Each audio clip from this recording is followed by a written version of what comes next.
ऑगस्टला कॅबिनेटने एक निर्णय घेतला. 6000 किलोमीटरचे रस्ते आता हॅमवर बांधायला मंजुरी दिली.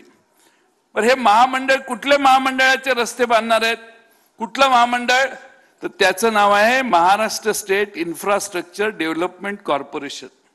महाराष्ट्राच्या विधानसभेत मी हा आरोप केलेला होता.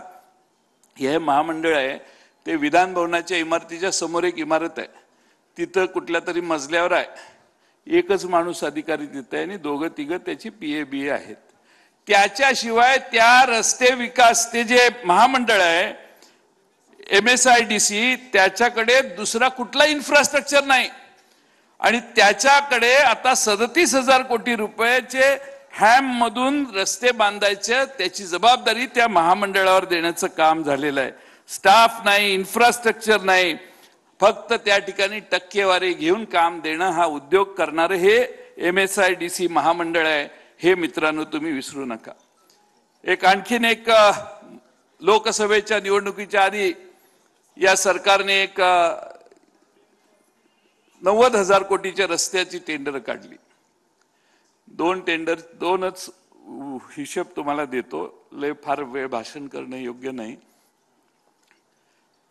तिकडे जालन्यावरून नांदेडला जाणारा एक रस्ता 11,000 कोटी रुपयाची एस्टिमेट त्यांनीच केलेला आहे. 11,000 कोटीचे एस्टिमेट आहे. टेंडर जायला लागले 15,000 कोटी रुपयाला. एका किलोमीटरला खर्च येतोय 83 कोटी रुपये. अरे बापरे, आता म्हणते, आता पुढचं सांगतो. अलिबागचे जयंत पाटील इथं बसलेत.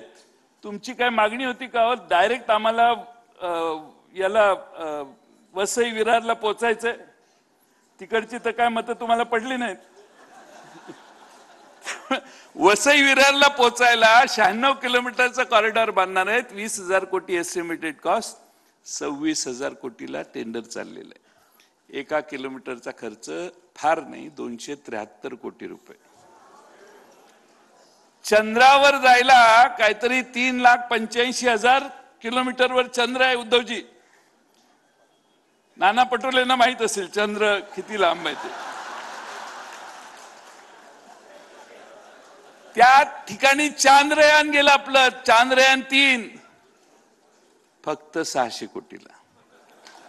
पण जयंत पाटलांच्या वर्सेवावरून भाई ठाकूरच्या गावाला जायला म्हणजे